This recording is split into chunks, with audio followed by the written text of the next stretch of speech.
بسم اللہ الرحمن الرحیم۔ السلام علیکم۔ مکتب غامدی کی ایک اور نشست میں خوش آمدید۔ 23 اعتراضات پر غامدی صاحب کے ساتھ گفتگو کا سلسلہ جاری ہے۔ آج اس سلسلے کی 49ویں ایپیسوڈ ہے۔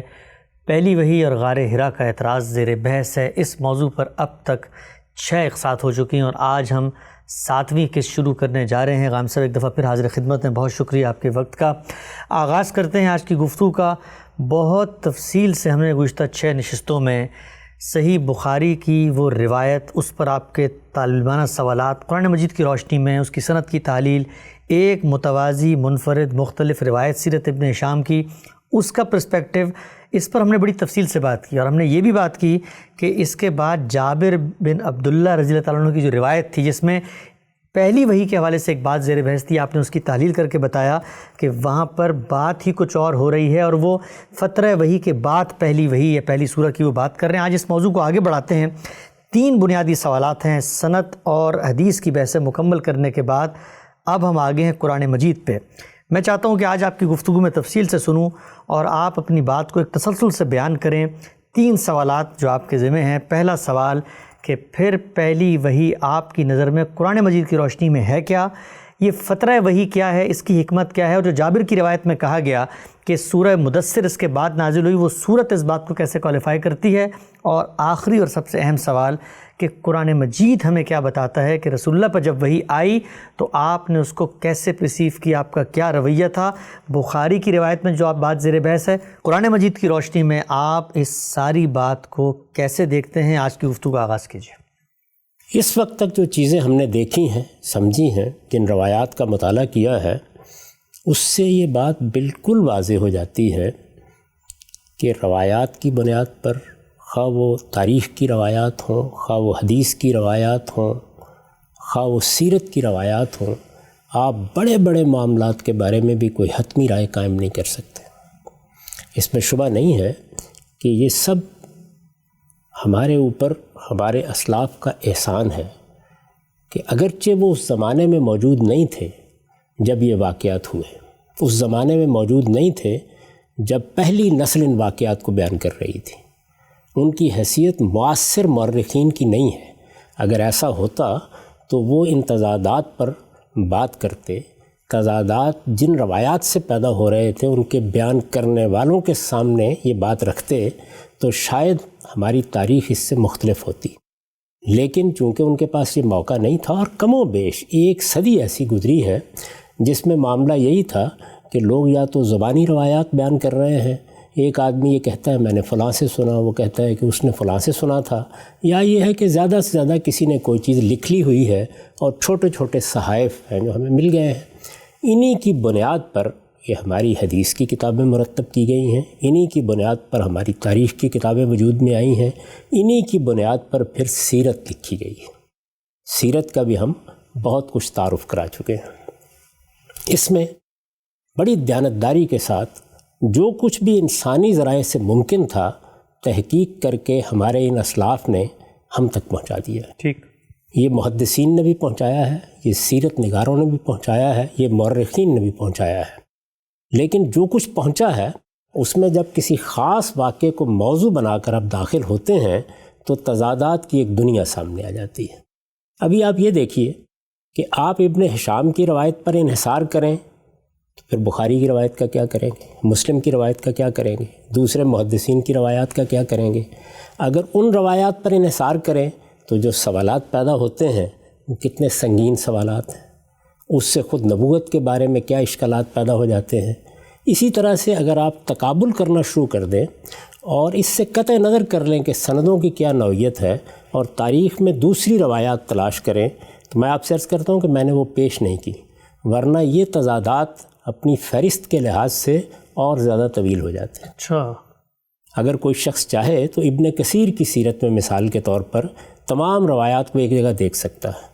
اس میں ایک طرف آپ یہ دیکھ رہے ہوں گے کہ رسول اللہ صلی اللہ علیہ وسلم کو سیدہ خدیجہ لے جا رہی ہیں، اور تاثر یہ ہوگا کہ گویا ایک پریشانی اور اضطراب کی حالت میں ایک نصرانی عالم سے یہ پوچھنے جا رہی ہیں کہ یہ کیا ہوا ہے۔ دوسری جانب یہ معلوم ہوگا کہ وہ نہیں بلکہ سیدنا ابو بکر لے جا رہے ہیں۔ اچھا، یہ روایت بھی موجود ہیں، اور ہم نے ابن ہشام کی روایت کو دیکھا تو اس میں کیا صورت ہمارے سامنے آئی کہ کوئی لے کے ہی نہیں گیا۔ تو میں آپ سے گزارش کر رہا ہوں کہ سب سے بڑی چیز جو اس تجزیے کے نتیجے میں لوگوں کو دیکھنی چاہیے وہ یہ ہے کہ یہ روایات اپنی جگہ ایک بڑی نعمت ہے. اس کے ذریعے سے ہمیں سیرت کے بارے میں، سوانح کے بارے میں، رسول اللہ صلی اللہ علیہ وسلم کے علم و عمل کے بارے میں، اسی طرح صحابہ کرام کے علم و عمل کے بارے میں بڑی قیمتی معلومات حاصل ہوتی ہیں. لیکن یہ کوئی صحیفہ آسمانی نہیں ہے، یہ انسانی کام ہے، اور انسانی کام میں بہت سے خلا رہ جاتے ہیں، ان کی بہت سی مجبوریاں ہیں. جب اس طرح کی متضاد چیزیں ان کے علم میں آتی ہیں تو زیادہ سے زیادہ کیا کریں گے؟ یعنی کسی فرد کے بارے میں تحقیق کر لیں گے، یہ دیکھ لیں گے کہ اس کی سیرت کیا ہے، اس کا کردار کیا ہے، اتصال کی کیا نوعیت ہے، حفظ و اتقان کی کیا نوعیت ہے. اس سے زیادہ کیا کیا جائے گا؟ یعنی اس سے تضادات تو رفع نہیں ہو جاتے ہیں. اب آپ ترجیحات قائم کرنے میں بھی کس اصول کی پیروی کریں گے؟ ایک شخص یہ کہے گا کہ وہ ایک جلیل القدر تابعی کی روایت ہے، دوسرا یہ کہے گا کہ یہ روایت تو ایک صحابیہ اور ام المومنین سیدہ عائشہ کی نسبت سے بیان ہو رہی ہے. تو اگر آپ اشخاص کے لحاظ سے ترجیح دیں تو کیا صورت بنتی ہے، اگر آپ متن کے لحاظ سے ترجیح دیں تو کیا صورت بنتی ہے، اور تضادات کو رفع کرنے کی صحیح کریں تو معیار کیا ہے آپ کے پاس؟ یعنی آخر وہ کیا چیز ہے؟ ہم نے جو کچھ بھی ابھی تک تجزیہ کیا ہے کہ جو فیصلہ کن جگہ پر آپ کو پہنچا دے گی کہ آپ یہ کہہ سکیں کہ ان روایات کی بنیاد پر ہم یہ کہتے ہیں کہ یہ بخاری کی روایت صحیح ہے، یا مسلم کی روایت صحیح ہے، یا ابن ہشام کی روایت صحیح ہے، یا کوئی اور روایت صحیح ہے. اچھا، اگر کسی کے ایک حصے کے بارے میں بات کریں گے تو ہو سکتا ہے دوسرے حصے پر اعتراضات پیدا ہو جائیں. میں نے اس کی نشاندہی کرنے کی کوشش کی ہے اس سارے عرصے کے دوران میں.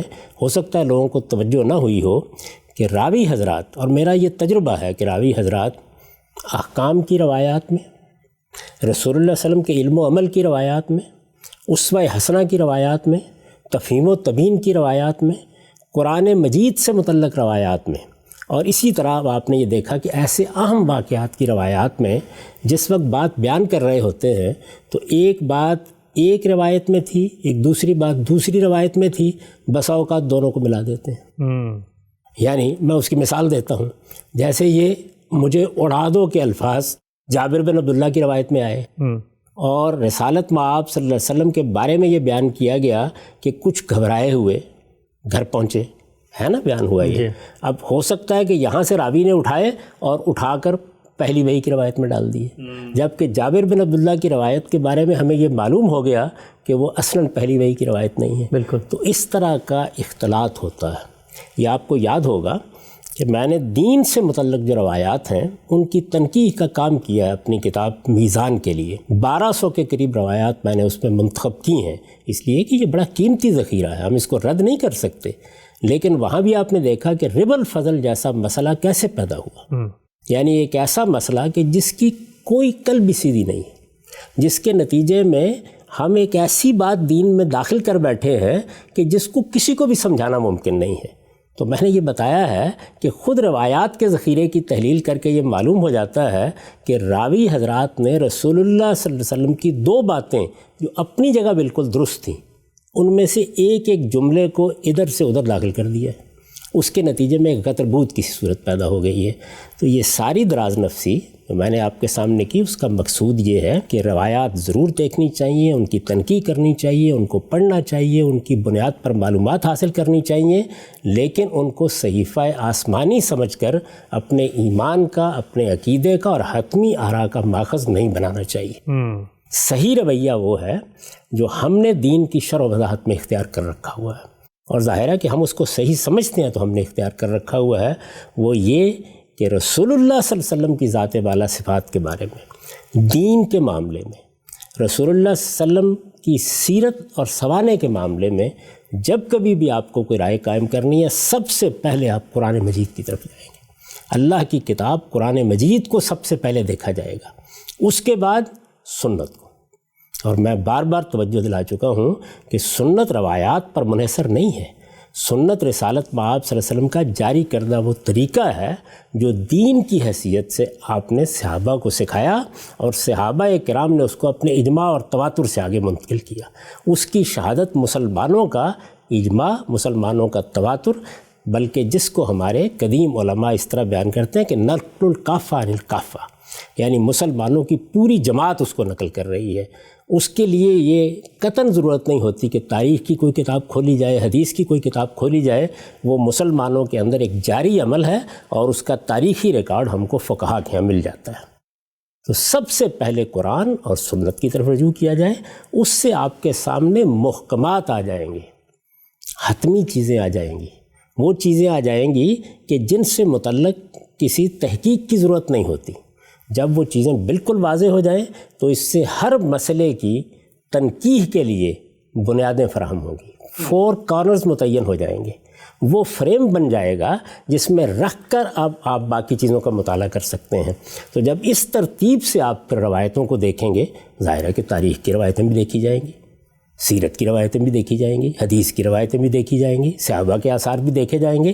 جب اس طرح دیکھیں گے تو پھر آپ کے لیے ممکن ہوگا کہ آپ اس کے غص و سمین میں امتیاز کر سکیں، آپ صحیح اور غلط کو الگ کر سکیں، آپ حتمی طور پر یہ کہہ سکیں کہ یہ وہ چیز ہے جو قرآن و سنت کے دائرے میں قابل قبول ہو سکتی ہے۔ علم و عقل کے مسلمات بھی اس کے بعد ہی صحیح طریقے سے کام کریں گے، کیونکہ آپ کے پاس اللہ کی کتاب کی حجت موجود ہوگی، رسالت مآب صلی اللہ علیہ وسلم کے دیے ہوئے دین کی حجت موجود ہوگی۔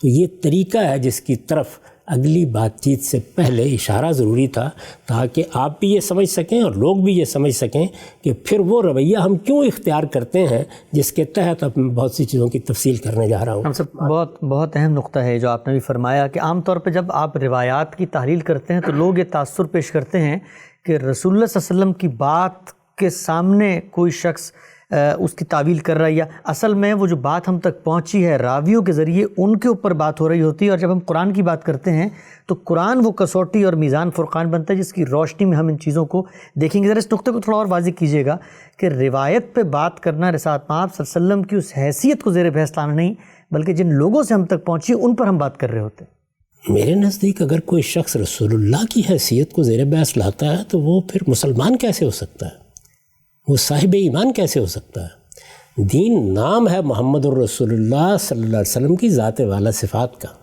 جب بات آپ نے کہہ دی تو اس کے بعد میں جسارت کروں گا اس کی تنقید کرنے کی؟ نہیں، یوں ہے کہ رسالت مآب صلی اللہ علیہ وسلم کی نسبت سے لوگوں نے یہ باتیں بیان کی ہیں، اس لیے تحقیق ہے، اس لیے تنقید ہے، اس لیے تجزیہ ہے، اس لیے تحلیل ہے۔ جو کچھ راویوں نے ہم تک پہنچایا ہے ان میں سے کوئی بھی معصوم نہیں تھا، ان سے میں نے آپ سے عرض کیا کہ غلطیاں ہوتی ہیں، اس سے تضادات پیدا ہوتے ہیں، اس سے اختلافات پیدا ہوتے ہیں۔ یہ جو ہمارے ہاں تاریخ کے واقعات کی بنیاد پر فرقے اور گروہ بن گئے ہیں، اس کی وجہ کیا ہے؟ آپ تاریخ کی کتابیں کھولیں، آپ کو ہر فرقے اور گروہ کے لیے بہت کچھ مواد مل جائے گا، اور اس کا نتیجہ کیا ہے؟ آپ ہمیشہ دست و گریباں رہتے ہیں۔ اب جب بہت تفصیل سے بات ہوئی اور واضح ہو گئی کہ روایات کے معاملے میں اگر الجھا جائے تو کیا تصویر سامنے آتی ہے، اس کے برمقابل اللہ کی کتاب کی طرف اگر مراجعت کی جائے تو وہ کیا پرسپیکٹیو دیتا ہے، اس حوالے سے کہ پہلی وحی کون سی تھی، رسالت مآب صلی اللہ علیہ وسلم پر جب آئی تو کیا معاملہ ہوا، اور یہ جو وقفے کی بات ہوئی جابر بن عبداللہ کی روایت میں، اس سب پر قرآن کیا کہتا ہے۔ ہماری بحث کا اہم ترین حصہ شروع ہونے جا رہا ہے۔ میں چاہتا ہوں تفصیل سے آپ سے سمجھوں کہ اب آئیے قرآن پر آپ کی نگاہ میں قرآن مجید ان تمام معاملات میں ہماری کیا رہنمائی کرتا ہے؟ ان تمہیدی مباحث کی روشنی میں جب ہمارے طریقے کے مطابق آپ قرآن مجید کی طرف رجوع کریں گے، قرآن کو سب سے پہلے دیکھیں گے، یہ جاننے کی صحیح کریں گے کہ وہ ان مباحث کے بارے میں کیا رہنمائی فرماتا ہے، تو پہلی چیز جو سامنے آئے گی وہ یہ ہے کہ اللہ تعالیٰ آپ کو یہ بتائیں گے کہ میں اپنے بندوں کے ساتھ بات کرنے کے لیے کیا طریقے اختیار کرتا ہوں۔ ٹھیک،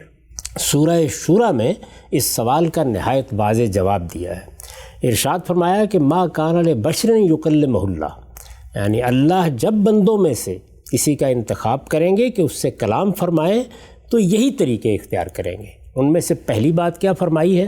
پہلی بات یہ فرمائی ہے کہ وہ وحی کریں گے، یعنی اللہ تعالیٰ بندے کے دل میں کوئی بات ڈالیں گے، یہ دل میں ڈالنے کا عمل بھی کلام ہی کی صورت میں ہوتا ہے اور براہ راست اللہ تعالیٰ کی طرف سے ہوتا ہے۔ دوسری صورت یہ بتائی ہے کہ من برائے حجاب، یعنی پردے کے پیچھے سے، آڑ کے پیچھے سے، وہ درخت بھی ہو سکتا ہے، وہ کوئی پہاڑ بھی ہو سکتا ہے، آواز آئے گی، یعنی اللہ تعالیٰ کلام فرمائیں گے، جیسے کہ سیدنا موسیٰ علیہ السلام کے ساتھ کلام فرمایا۔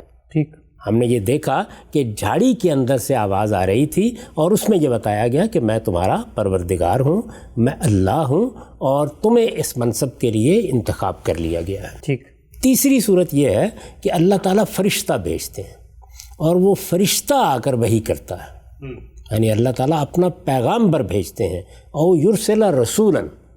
تو یہ 3 صورتیں قرآن مجید نے بیان کر دیں۔ اب ظاہر ہے کہ یہ سوال پیدا ہوتا ہے کہ رسالت مآب صلی اللہ علیہ وسلم کے معاملے میں کیا طریقہ اختیار کیا گیا؟ تو یہی قرآن مجید ہمیں بتاتا ہے کہ جبریل امین ہیں جن کے ذریعے سے پیغام پہنچایا گیا، یعنی فرشتہ بھیجا گیا۔ ٹھیک۔ روح القدس، روح الامین، جبریل امین، اللہ تعالیٰ کے جلیل القدر فرشتے وہ رسالت مآب صلی اللہ علیہ وسلم کے پاس آئے، ان کے ذریعے سے آپ کو بتایا گیا کہ آپ پیغمبر بنا دیے گئے ہیں، آپ نبوت کے منصب پر فائز ہوئے ہیں، اور پھر یہ قرآن مجید وہی لے کر نازل ہوتے رہے۔ ٹھیک۔ یہ بات قرآن مجید نے صراحت کے ساتھ بیان کر دی ہے کہ یہ جبریل امین ہے، نزلہ علی قلبک، انہوں نے اسے اے پیغمبر آپ کے قلب پر نازل کیا ہے۔ ٹھیک۔ پھر جگہ جگہ قرآن مجید نے بعض سوالوں کا جواب دیتے ہوئے یا بعض اعتراضات پر گفتگو کرتے ہوئے جبریل امین کا تعارف کرایا ہے، یعنی ان کی حیثیت کیا ہے، اللہ تعالیٰ کے ہاں ان کا مقام کیا ہے، ان کو یہ ذمہ داری کس طریقے سے دی گئی ہے، وہ اس کو لے کر آتے ہیں تو اس وقت کیا صورتحال ہوتی ہے۔ کئی صورتوں میں آپ کو اس کی تفصیلات ملیں گی، سورہ تکویر میں، سورہ حاقہ میں اور بعض جگہوں کے اوپر۔ اس کے بعد قرآن مجید ہمیں یہ بتاتا ہے کہ جس وقت یہ فیصلہ کر لیا گیا کہ رسول اللہ صلی اللہ علیہ وسلم کو آخری پیغمبر کی حیثیت سے اب اس منصب پہ فائز کیا جائے گا اور آپ کی طرف اللہ کی آخری کتاب نازل ہوگی، جب یہ فیصلہ کر لیا یعنی قرآن کے نزول کا فیصلہ، تو اللہ تعالیٰ نے زمین و آسمان میں پہرے لگا دیے۔ اس کی وجہ کیا ہوئی؟ اس کی وجہ یہ ہوئی کہ جنات ہمارے ساتھ ایک دوسری مخلوق ہے جن کو اللہ تعالیٰ نے ارادہ و اختیار دیا۔ ٹھیک۔ وہ اوپر جاتے ہیں تو کچھ فرشتوں کے ساتھ بھی اتصال پیدا کر لیتے ہیں، بعض جگہوں پر بیٹھ جاتے ہیں جو ان کے علم میں ہے، جہاں سے فرشتوں کی بات چیت سنی جاتی ہے۔ تو قرآن مجید نے سورہ جن میں خود ان کی زبان سے یہ اعتراف نقل کیا ہے کہ اس سے پہلے ہم اسی طرح بیٹھ جایا کرتے تھے، کوئی نہ کوئی بات ہمارے کان میں پڑ جاتی تھی، ہم اس کو اچک لیتے تھے اور اس طرح سے علم غیب کی بعض چیزوں تک رسائی کے کچھ راستے پیدا ہو جاتے تھے، لیکن ہم نے دیکھا کہ پہرے لگا دیے گئے۔ ٹھیک۔ شہاب ثاقب کی بارش ہوتی ہے، اوپر جانے کی صحیح کی جائے تو وہاں سے کھدیڑ کے باہر پھینک دیا جاتا ہے۔ تو انہوں نے خود بیان کیا، خود اعتراف کیا کہ ہمیں یہ شدید اندیشہ پیدا ہوا کہ کہیں زمین والوں کے ساتھ کوئی غیر معمولی معاملہ کرنے کا فیصلہ تو نہیں کر لیا گیا۔ اچھا۔ پھر ہم پہنچے تو ہمیں معلوم ہوا کہ قرآن نازل ہو رہا ہے، تو یہ اہتمام کیا گیا۔ سورہ کے آخر میں اس پر مزید یہ اضافہ کیا گیا ہے کہ جس وقت پھر پیغمبر کو پیغمبر بنا دیا گیا اور قرآن مجید نازل ہونا شروع ہو گیا تو چاروں طرف پہرے لگا دیے گئے کہ پیغمبر کی بھی نگرانی کی جائے۔ ٹھیک۔ تو وہاں پر بھی پہرے لگا دیے گئے، آسمان و زمین میں بھی پہرے لگا دیے گئے۔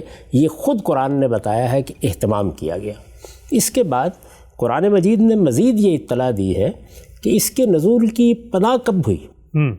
یہ بات کہ نزول کی ابتدا کہاں ہوئی، پہلی وحی کہاں آئی، آپ تھوڑی دیر کے لیے اسی روایت کو تسلیم کر لیجئے کہ رسالت مآب صلی اللہ علیہ وسلم ایک سچا خواب دیکھنے کے بعد باہر نکلے، رمضان کا مہینہ تھا، جب باہر نکلے بیدار ہو کر اور وسط جبل میں پہنچے، یعنی پہاڑ کے وسط میں پہنچے، وہی حرا کا پہاڑ، تو وہاں جبریل سے پہلی ملاقات ہوئی، وہیں نبوت کے بارے میں آپ کو بتایا گیا، وہیں یہ اطلاع دی گئی کہ آپ اللہ کے رسول بنا دیے گئے ہیں۔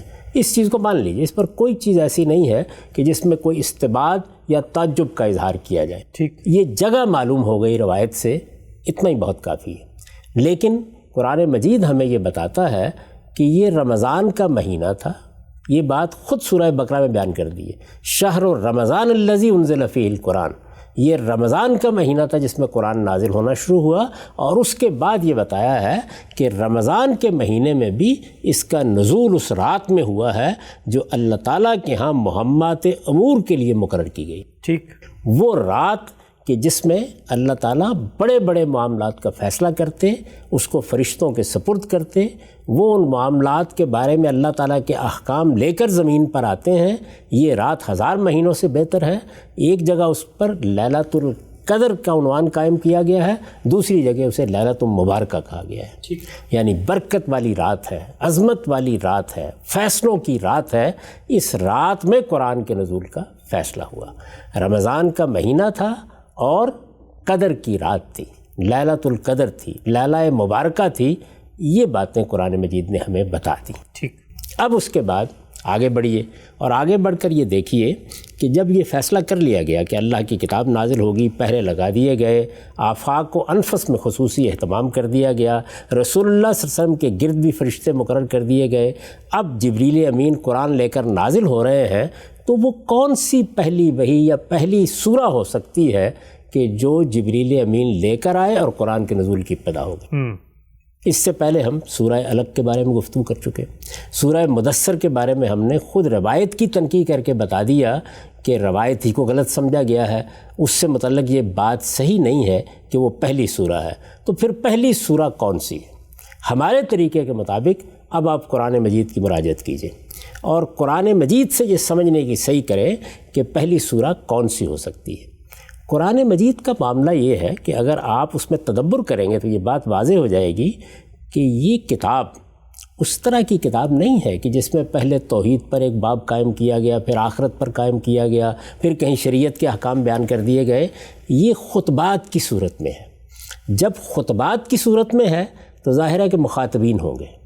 چنانچہ آپ بقرہ کو پڑھیے، آل عمران کو پڑھیے، آپ کسی اور سورہ کا مطالعہ کیجئے، بالکل واضح ہو جاتا ہے کہ مخاطبین کون ہیں اور وہ کیا حالات ہیں جن میں گفتگو ہو رہی ہے۔ رسالت مآب صلی اللہ علیہ وسلم کے مخاطبین میں قریش مکہ ہیں، مشرکین عرب ہیں، آپ کی قوم کے لوگ ہیں، اہل کتاب ہیں، اہل کتاب کے مختلف گروہ ہیں، پھر اس کے بعد جو لوگ ایمان لا رہے ہیں ان کو یا ایھا الذین آمنوا کہہ کے خطاب کیا گیا ہے۔ ان کے معاملے میں بھی خطاب کی مختلف صورتیں ہیں، کہیں پوری جماعت سے خطاب ہے، کہیں ان کے ضعفاء سے خطاب ہے، کہیں ان کے اعراب سے خطاب ہے، کہیں منافقین سے خطاب ہے۔ یہ ساری چیزیں آپ کو قرآن مجید میں مل جاتی ہیں، لیکن یہ مخاطبت کب شروع ہوگی؟ کہ پہلے دن تو شروع نہیں ہو سکتی۔ بالکل ٹھیک۔ یعنی اگر رسالت مآب صلی اللہ علیہ وسلم کو کوئی چیز دی جائے گی، کوئی سورہ اترے گی، کوئی آیات ہوں گی، تو ان میں مخاطبت نہیں ہو سکتی۔ پہلے مرحلے میں تو کوئی بات ہے نا جو آپ مثبت طور پر کہیں گے، کوئی پیغام ہے جو پیش کریں گے، اس کے بعد پھر سوالات، جوابات، رد عمل، ماحول، یہ ساری چیزیں اس کے بعد نمایاں ہوں گی۔ اقرار، انکار، نفاق، یہ سب بعد میں ہوگا۔ یہ سب بعد میں ہوگا، یہ پہلے ہو نہیں سکتا۔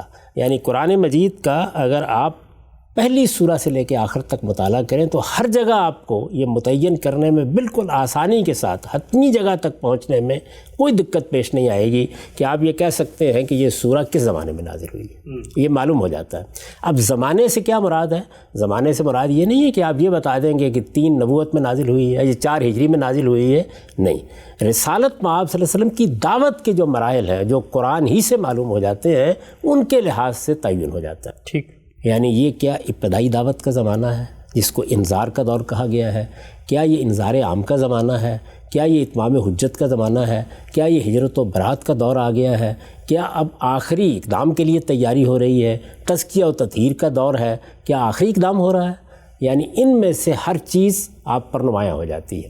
اور اس کے ساتھ ہی چونکہ ہم تاریخ کے بعض مسلمات کی روشنی میں یہ جانتے ہیں کہ رسالت مآب صلی اللہ علیہ وسلم کتنے برس مکہ میں رہے، کب ہجرت ہوئی اور کب مدینہ میں گئے اور مدینہ میں کتنے برس رہے، تو کسی حد تک ہم تعین بھی کرنے میں کامیاب ہو جاتے ہیں کہ یہ اگر انذار کا دور ہے تو کون سا دور ہوگا، یہ اگر ہجرت و برات کا زمانہ ہے تو کون سا زمانہ ہوگا، اس میں اگر حکومت قائم ہو گئی ہے تو پھر کیا مدینہ میں آ گئے ہیں، مدینہ میں آ گئے ہیں تو کیا ابتدائی زمانہ ہے یا آخری زمانہ ہے، تو یہ چیزیں بڑی حد تک متعین ہو جاتی ہیں۔ ٹھیک۔ اس طرح سے قرآن مجید اپنی تاریخ کا بھی ایک غیر معمولی ماخذ بنتا ہے۔ اب آپ اس زاویے سے اگر قرآن کا مطالعہ کریں گے تو آپ کو معلوم ہوگا کہ چھوٹی سی چھوٹی سورہ کو پڑھ لیں، بڑی سے بڑی سورہ کو پڑھ لیں، اس میں آپ کو کسی جگہ بھی مخاطبت سے مجرد کوئی کلام نظر نہیں آئے گا۔ یعنی مخاطبین ہیں، لوگ سامنے ہیں، ان سے بات ہو رہی ہے، ایک ماحول ہے، ایک پس منظر ہے۔ سورہ الگ کا ہم نے تجزیہ کیا اور ہم نے یہ دیکھا کہ اس کا تند و تیز لہجہ، اس میں بعض چیزوں پر تبصرہ، یہ خود بتا رہا ہے کہ وہ پہلی سورہ نہیں ہو سکتی۔ اسی معیار کو سامنے رکھ کر اور اسی اصول کو ملحوظ رکھتے ہوئے جب ہم قرآن مجید کا مطالعہ کرتے ہیں تو کم و بیش حتمی طور پر اس نتیجے پر پہنچ جاتے ہیں کہ پہلی سورہ سورہ فاتحہ ہے۔ اچھا، یعنی قرآن مجید کی 114 صورتوں میں صرف یہی ایک سورہ ہے کہ جو مخاطبت سے مجرد ہو کر ایک دعا کے طور پر انسانوں کی زبان پر جاری کی گئی ہے۔ یعنی اس کو اس کے مضمون سے لحاظ سے دیکھیے تو آپ پکار اٹھیں گے کہ یہ در حقیقت انسانیت کی دعا ہے، یہ بندوں کی دعا ہے، یہ سلیم الفطرت انسانوں کی دعا ہے۔ کس مقصد کے لیے؟ اس مقصد کے لیے ہے کہ اب نئی بعثت ہونی چاہیے، نیا پیغام آنا چاہیے، اللہ تعالیٰ کو رہنمائی فرمانی چاہیے۔ پس منظر کیا ہے؟ پس منظر یہ ہے کہ اس دین کی ابتدا آدم علیہ السلام سے ہوئی، اللہ کے پیغمبر یہی دین لوگوں کو دیتے رہے۔ اس کے بعد یہود کی ایک پوری تاریخ، نصارہ کی ایک پوری تاریخ، ان کی گمراہیاں، ان کی ضلالتیں، ان پر اللہ کا غضب کیسے ہوا، اس داستان سے بہت حد تک انسانیت واقف تھی۔ اس پس منظر میں ایک سلیم الفطرت انسان کیا یہ نہیں چاہے گا کہ اس کو سیدھی راہ کی ہدایت ملے؟ وہ بالکل اطمینان کے ساتھ یہ کہہ سکے کہ یہ میرے پروردگار کی طرف جانے کا راستہ ہے۔ تو یہ دعا ہے جو اللہ تعالیٰ نے بندوں کی زبان پر جاری کی ہے، اپنے پیغمبر کی زبان پر جاری کی ہے اور اس کے ماننے والوں کی زبان پر جاری کی ہے، تاکہ وہ سچی طلب کے ساتھ اللہ تعالیٰ سے یہ چاہیں کہ یہ قرآن نازل ہونا چاہیے۔ قرآن مجید کیا ہے؟ وہ صراط مستقیم کی طرف ہدایت دیتا ہے۔ جگہ جگہ قرآن مجید نے اپنا اسی اعتبار سے تعارف کرایا ہے۔ اگر آپ دیکھیں تو یہ تعلق کیا ہے جو اس دعا کے مابین اور قرآن کے مابین قائم ہوتا ہے؟ یہ دعا اور جواب دعا کا تعلق ہے۔ یعنی اس دعا میں ایک بندہ اپنے پروردگار سے درخواست کرتا ہے کہ مالک تو جہانوں کا پروردگار ہے، تو سراسر رحمت ہے، تیری شفقت ابدی ہے، ایک دن جزا کا دن آنے والا ہے، اس دن کا تنہا مالک تو ہی ہوگا، ہم تیری ہی عبادت کرتے ہیں، تجھی سے مدد چاہتے ہیں۔ یعنی یہ گویا اپنی بندگی کا اعتراف، اپنے پروردگار کی عظمت کا اعتراف، اس کی رحمت کا اعتراف، یہ سب کرنے کے بعد وہ کیا دعا کرتا ہے؟ اہدنا الصراط المستقیم، پروردگار ہمیں سیدھی راہ کی ہدایت دے۔ یہ بعثت محمدی کی دعا ہے، یہ قرآن کے نزول کی دعا ہے۔ بندے درخواست کر رہے ہیں کہ ایک طرف وہ لوگ ہیں کہ جنہوں نے اپنا لقب ضالین پسند فرما لیا ہے، اور ایک طرف وہ قوم ہے کہ جس پر اللہ کا غضب ہوا ہے۔ چنانچہ آگے دیکھیے بیان کیا ہے نا، یہ بیان کیا ہے کہ وہ کیا تاریخ ہے جو اس سے پہلے قائم ہو چکی ہے، وہ کیا تاریخ ہے جو گزر چکی ہے۔ غیر المغضوب علیہم ولا الضالین، یعنی سیدھی راہ، ان کی راہ جن پر تیرا انعام ہوا ہے، ان کی راہ ہم نہیں چاہتے جنہوں نے گمراہی اختیار کی یا جن پر تیرا غضب ہوا۔ تو یہ دعا بندے کرتے ہیں، یہ دعا بندے کرتے ہیں۔ اس کا جواب کیا آسمان سے آتا ہے؟ رسالت مآب صلی اللہ علیہ وسلم کی بعثت اور آپ پر قرآن کا نزول۔ تو یہ دعا ہے جس کے جواب میں اللہ تعالیٰ نے پورا قرآن نازل کیا ہے۔ اب اس کے مضمون کو آپ سامنے رکھیے تو آپ پکار اٹھیں گے کہ اسی کو سب سے پہلی سورہ ہونا چاہیے۔ اچھا، یعنی یہ ہونا چاہیے نا کہ اتنی بڑی چیز اگر انسانیت کو دی جانے والی ہے تو پیغمبر کے اندر بھی اس کی طلب پیدا ہو، وہ بھی یہ دعا کرے، پیغمبر کے ماننے والے بھی یہ دعا کریں اور اللہ تعالیٰ کے سامنے گڑ گڑا کر یہ کہیں کہ اہدنا الصراط المستقیم۔ اور پھر اس کے بعد جب سچی طلب پیدا ہو، جب اس کی صحیح قدر و قیمت واضح ہو جائے تو پھر اللہ تعالیٰ قرآن کا نزول شروع کرے۔ چنانچہ یہ دیکھیے کہ یہ تو اس کا مضمون ہے جس کے لحاظ سے وہ تقاضا کر رہی ہے کہ وہی پہلی سورہ ہونی چاہیے۔ اس کے ساتھ خود اللہ تعالیٰ کا کیا فیصلہ سامنے آتا ہے، یعنی وہ اس قرآن مجید کو ترتیب دیتے ہیں۔ جب ترتیب دیتے ہیں تو اسی سورہ کو سب سے پہلے رکھتے ہیں۔ جب ہم اس کا باہمی ربط سمجھنے کی کوشش کرتے ہیں تو جیسے کہ میں نے عرض کیا، پورے قرآن کے ساتھ دعا اور جواب دعا کا تعلق، خود اس باب کے لیے ایک تمہیدی سورہ اور پھر پورے قرآن کے لیے ایک نہایت ہی خوبصورت دیباچہ۔ تو ان تمام پہلوؤں کو اگر آپ سامنے رکھیں تو خود قرآن مجید کی ترتیب کے لحاظ سے بھی یہی پہلی سورہ ہے جو ہمارے سامنے آتی ہے۔ تو مضمون کے لحاظ سے یہی اور خود قرآن مجید کی ترتیب کے لحاظ سے بھی یہی۔ اس کے ساتھ ایک اور چیز بھی پیش نظر رہنی چاہیے، اور وہ یہ کہ یہ سورہ ہے جسے ہماری نمازوں کی دعا بنایا گیا ہے۔ یعنی ہم بھی نمازوں میں یہ دعا پڑھتے ہیں اور صحابہ کرام بھی یہی دعا پڑھتے تھے۔ پھر نمازوں میں قرآن مجید کے جس حصے کو پڑھنا لازم قرار دیا گیا ہے، یعنی باقی تو آپ انتخاب کر سکتے ہیں، وہ یہی سورہ فاتحہ ہے۔ اس سے پہلے ہم نے یہ جانا کہ جب اللہ تعالیٰ پیغمبر کو اس کے منصب کے بارے میں بتاتے ہیں اور اس ذمہ داری پر کھڑا کرتے ہیں تو سب سے پہلی ہدایت کیا ہوتی ہے؟ نماز کا اہتمام۔ موسیٰ علیہ السلام کے معاملے میں بھی یہ ہوا، اقم الصلاۃ لذکری۔ رسالت میں آپ صلی اللہ علیہ وسلم کا بھی اسی طرح کا پس منظر ہے، یعنی موسیٰ علیہ السلام بنی اسرائیل سے تعلق رکھتے ہیں، بنی اسرائیل کے ہاں دین کی ایک پوری روایت موجود ہے۔ رسالت میں آپ صلی اللہ علیہ وسلم بنی اسماعیل سے تعلق رکھتے ہیں، بنی اسماعیل کے ہاں بھی دین کی ایک پوری روایت موجود ہے۔ ہم اس بات سے واقف ہیں کہ مکے میں دین حنیفی کے پیروکار موجود تھے، اور خود قریش اس بیت اللہ کے متولی تھے، اس کی تولیت ان کے پاس تھی، جس کو المسجد الحرام کہا جاتا ہے، جسے اللہ کا گھر کہا جاتا ہے۔ وہ حج کرتے تھے، عمرہ کرتے تھے، نمازیں پڑھتے تھے، روزے رکھتے تھے، اس طرح کے بہت سے دینی احکام ہیں جن پر کسی نہ کسی صورت میں وہ عمل پیرا تھے۔ ہم اعتکاف پر بھی اس سے پہلے گفتگو کر چکے کہ یہ روایت بھی ان کے ہاں موجود تھی۔ تو رسالت میں آپ صلی اللہ علیہ وسلم کی جب بعثت ہوئی تو ظاہر ہے کہ سب سے پہلے آپ کو انہی چیزوں کی تجدید کی طرف توجہ دلائی گئی ہوگی، اور ان چیزوں میں سب سے اہم چیز کون سی ہے؟ وہ نماز ہے، اسی کا حکم دیا گیا ہوگا۔ یہ بالکل قرین قیاس بات ہے، یعنی جس طرح سیدنا موسیٰ علیہ السلام کو سب سے پہلی بات یہ کہی گئی کہ اقم الصلاۃ لذکری، اور یہ کہا گیا کہ جائیے اور جا کے بنی اسرائیل میں اپنے ہی گھروں کو قبلہ قرار دے کے نماز باجماعت کا اہتمام کریں۔ یہی بات رسالت میں آپ صلی اللہ علیہ وسلم کو اگر کہی جائے گی تو یہ سوال پیدا ہوگا کہ اگر قرآن کو اس میں پڑھا جانا ہے یا کوئی اذکار اللہ کی طرف سے نئے مقرر کرنے ہیں تو کیا چیز ہے جو اس کا حصہ بنے گی؟ تو فاتحہ ہی بنی، فاتحہ ہی بن سکتی تھی، چنانچہ یہ نماز کی بھی ضرورت تھی۔ تو ان تمام چیزوں کا اگر لحاظ کر کے آپ دیکھیں تو یہ بالکل واضح ہو جاتا ہے کہ پہلی سورہ سورہ فاتحہ ہے۔ ٹھیک، اور سورہ فاتحہ کے بارے میں یہ بات کہ وہ پہلی سورہ ہے، یہ میں نے بدلائل اپنی رائے بیان کر دی، یہی رائے استاذ امام کی ہے۔ انہوں نے بھی سورہ الگ کی تفسیر میں باقی آراء کا ذکر کر کے اپنی ترجیح کی طرف اشارہ کر دیا ہے، اور یہ صرف میری اور استاذ امامی کی رائے نہیں ہے بلکہ مفسرین میں سے بھی ایک بہت بڑی اکثریت کا یہی نقطہ نظر ہے۔ عجیب، تو میں آپ کے سامنے اس میں صاحب کشاف کی رائے رکھ دیتا ہوں۔ یہ سورہ الگ کی تفسیر کر رہے ہیں۔ ہم سب ایک منٹ کے لیے میں آپ کو روکوں گا، اس بات پر تھوڑا سا دوبارہ سے اسٹریس سے ذرا دوبارہ بتائیے گا۔ آپ نے بھی فرمایا کہ یہ جو کچھ آپ نے بیان کیا قرآن مجید کی روشنی میں سورہ کی تحلیل کر کے اس کا مضمون نماز میں وائی قرآن کے شروع میں بمنزلہ دعا ہے، اس سے یہ معلوم ہوتا ہے کہ یہ پہلی سورہ ہے، ہونی چاہیے ہے، لیکن یہ رائے آپ کی ہے۔ بخاری اور باقی روایات میں جو بات بیان ہوئی اس سے مختلف، لیکن ابھی آپ نے فرمایا کہ یہی رائے اکثر مفسرین کی بھی ہے، یہ بات کو سمجھ میں نہیں آ رہی۔ یہ میں آپ کے سامنے پیش کر دیتا ہوں۔ یہ کشاف ہے، یہ آپ جانتے ہیں کہ صاحب کشاف کا مفسرین میں کیا مقام ہے، وہ روایات نقل کرتے ہیں، خاص طور پر مفسرین کے بارے میں تو ان کی کیا حیثیت ہے۔ یہ سورہ الگ کی تفسیر کر رہے ہیں، اس وقت میرے سامنے وہی سورہ کھلی ہے۔ یہ آپ جانتے ہیں کہ یہی سورہ ہے جس کے بارے میں عام طور پر یہ رائے بیان کی جاتی ہے کہ یہ پہلی سورہ ہے جو نازل ہوئی۔ جی، انہوں نے بھی یہی رائے نقل کی ہے، سب سے پہلے اسی کا حوالہ دیا ہے۔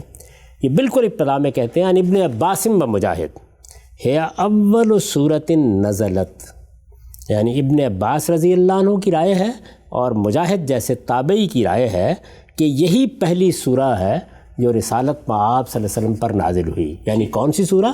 سورہ الگ۔ یہ انہوں نے پہلی رائے نقل کر دی۔ ہمارے مفسرین کا عام طریقہ یہی ہے کہ وہ تمام آراء بیان کر دیتے ہیں، اس کے بعد دیکھیے کیا لکھتے ہیں۔ یہ بیان کر دینے کے بعد کہ ابن عباس کی رضی اللہ عنہ، مجاہد، ان کی رائے یہ ہے کہ سورہ الگ پہلی سورہ ہے۔ کہتے ہیں اکثر المفسرین علی ان الفاتحہ اول ما نزل، لیکن اکثر مفسرین کی رائے یہ ہے کہ فاتحہ پہلی سورہ ہے، فاتحہ ہے جو سب سے پہلے نازل ہوئی۔ اکثر المفسرین یعنی مفسرین کی اکثریت یہی رائے رکھتی ہے۔ اس میں شبہ نہیں کہ مفسرین میں سے بھی بہت سے لوگ کبھی مدثر کے بارے میں رائے دیتے ہیں، کبھی الگ کے بارے میں رائے دیتے ہیں، لیکن زیادہ تر مفسرین اسی نتیجے پر پہنچے ہیں۔ کیوں پہنچے ہیں؟ اس کی وجہ وہی ہے کہ سورہ خود اپنے مضمون کے لحاظ سے، سورہ خود قرآن کی ترتیب کے لحاظ سے، سورہ خود اپنی اہمیت کے لحاظ سے پکار کر کہہ رہی ہے کہ اسی کو پہلی سورہ ہونا چاہیے۔ تو پہلی سورہ کی حیثیت سورہ فاتحہ ہی کو دی جا سکتی ہے۔ یہ تو پہلی سورہ کا معاملہ ہوا۔ اب جب پہلی سورہ کے معاملے میں ہم اس مقام پر پہنچ گئے تو یہ بھی دیکھنا چاہیے کہ یہ جب نازل ہوئی، ظاہر ہے کہ پہلا واقعہ ہے، تو اس کو قرآن کیسے بیان کرتا ہے؟ جب بھی کبھی پہلی سورہ، قرآن مجید کی پہلی آیات، پہلی وحی کا ذکر آتا ہے تو لوگوں کے ذہن میں وہی حرا کا واقعہ ہوتا ہے، اسی کو ہمارے ہاں عام طور پر بیان کیا جاتا ہے، چنانچہ اس جانب توجہ نہیں ہوتی کہ اللہ کی کتاب نے اس کو کس طریقے سے بیان کیا ہے۔ تو میں آپ کے سامنے وہ سورہ اب رکھتا ہوں کہ جس میں قرآن مجید نے اسی چیز کو موضوع بنایا ہے۔ اچھا۔ اور اس کی روشنی میں آپ یہ دیکھیں گے کہ روایات سے کیا تصویر سامنے آتی تھی اور قرآن مجید سے کیا تصویر سامنے آتی ہے۔ یہ قرآن کی سورہ سورہ نجم ہے۔ اچھا۔ سورہ نجم میں رسول اللہ صلی اللہ علیہ وسلم پر پہلی وحی کو بھی بیان کیا گیا ہے، اور اس کے بعد جو ایک دوسرا بڑا واقعہ وحی کا پیش آیا ہے اس کو بھی بیان کیا گیا ہے، اس پر ہم بعد میں گفتگو کریں گے۔ اس کا پس منظر تھوڑا سا سمجھ لیجئے، یعنی بحث کیا ہے۔ قرآن مجید نازل ہو گیا ہے، رسالت مآب صلی اللہ علیہ وسلم نبوت کے منصب پر فائز کر دیے گئے ہیں، آپ اپنی دعوت پیش کر رہے ہیں، لوگوں کو پیغام پہنچا رہے ہیں، چنانچہ رد عمل ہوا ہے۔ وہ رد عمل کیا ہے؟ کسی نے یہ کہنا شروع کر دیا کہ یہ تو کاہنوں کا کلام ہے، وہی مسجع مکفہ عبارتیں اسی طرح کی یہ بھی بیان فرما رہے ہیں۔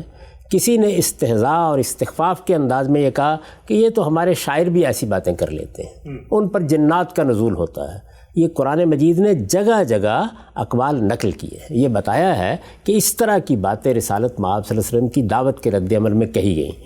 قرآن مجید نے ان کا جواب دیا ہے، کئی جگہوں پر دیا ہے، شعراء کے بارے میں تبصرہ کیا ہے، اسی طرح بعض صورتوں میں یہ بتایا ہے کہ تم اس کو جنوں کا الہام کیسے قرار دیتے ہو۔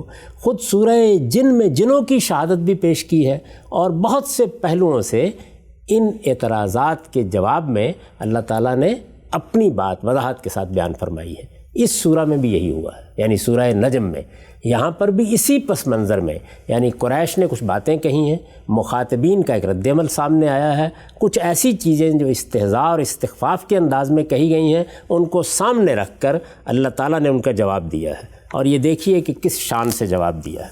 یہ سورہ نجم کا ابتدائی حصہ ہے۔ ارشاد فرمایا ہے، بسم اللہ الرحمن الرحیم، والنجم اذا ہوا ما ضل صاحبکم وما غوا وما ينطق عن الہوا ان هو الا وحی یوحی علمہ شدید القوی ذو مرۃ فاستوی وهو بالافق الاعلی ثم دنا فتدلی فکان قاب قوسین او ادنی فاوحی الی عبدہ ما اوحی ما کذب الفؤاد ما رأی افتمارونہ علی ما یری۔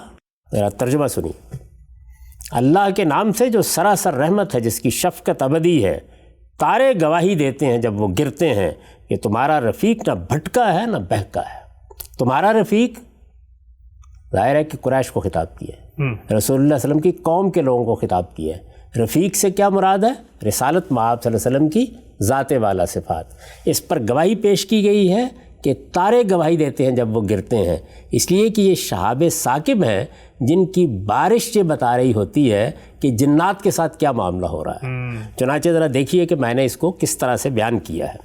یہ انہی تاروں کا ذکر ہے جن کے متعلق بیان ہوا ہے کہ اللہ تعالیٰ نے انہیں رجوماً للشیاطین، شیطانوں کے لیے سنگباری بنا رکھا ہے۔